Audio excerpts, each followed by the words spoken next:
In the last 20 years, over $30 billion has been invested in the emerging Palestinian state by a variety of nations, including Canada. Yet, despite of this unprecedented financial investment, little infrastructure has been built in Palestine. We met with Caleb Myers of the Jerusalem Institute to try and understand what has happened with all the money invested in Palestine. The Jerusalem Institute of Justice is an organization that I founded here in Israel about 11 years ago in order to advance freedom of religion, social justice, civil rights within Israel and also the surrounding region. We've challenged the Israeli government on over 660 cases of civil rights issues over the last 11 years. But we speak into the Israeli-Palestinian conflict and call on the international community to recognize the human rights abuses that are taking place towards Palestinians by the Palestinian Authority, Hamas, and the Arab nations surrounding Israel. The international community made a terrible mistake in 1994.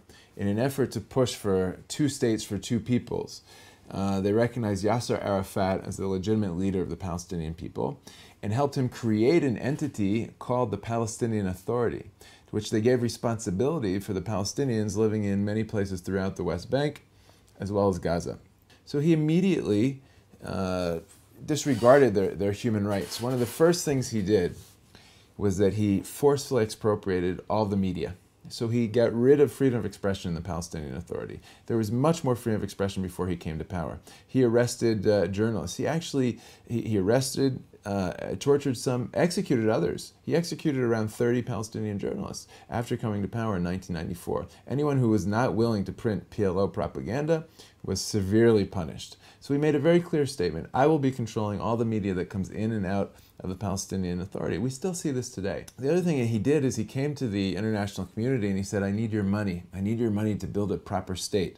He first did this in the nonprofit sector. So before Arafat came to power, around 50% of the education in the West Bank and Gaza, 60% of the medical care, 100% of the handicap care, these all came through private NGOs supported by the international community, mostly states around the Middle East and Western societies. Arafat came to these funders and said, stop giving money to these private NGOs. Start giving money to the Palestinian Authority. I want to build hospitals. I want to build clinics. I want to build education facilities. So within the first 2 years of Arafat coming into power, over 60 medical clinics were shut down throughout the West Bank. They're simply closed.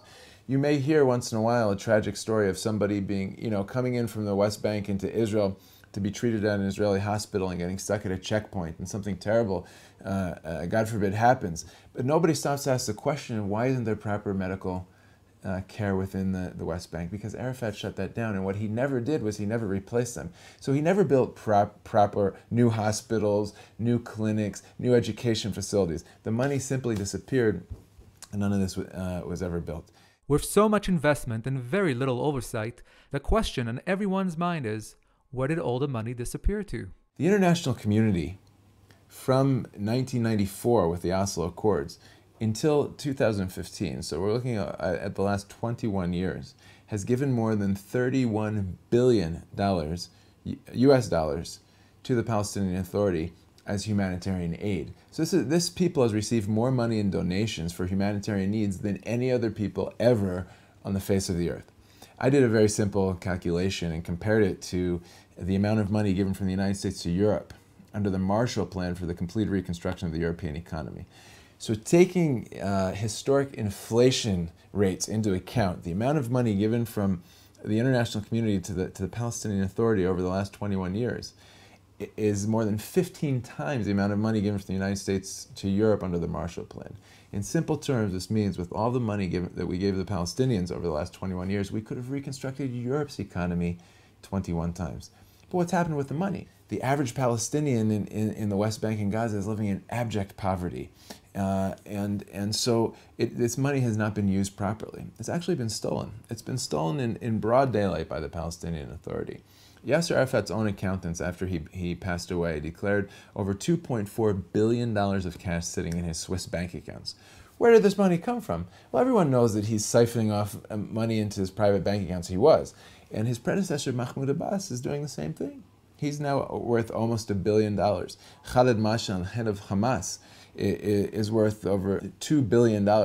Drive through Jericho, you'll find more than 30 signs sitting in empty fields that say something like this: "We want to thank the good people of the United States of America, of Germany, Japan, and the Palestinian Building and Housing Department for this project, which will cost $70 million to build an industrial park, to build a hospital or a nursing home. Estimated start of project 2009, estimated end of project 2012. Empty field. So someone had an interesting ceremony. They put up a sign, they cut a ribbon, money disappeared. So we know what the money didn't do. Where did it go? Like I said, it first of all went into the private bank accounts of many of the Palestinian leaders.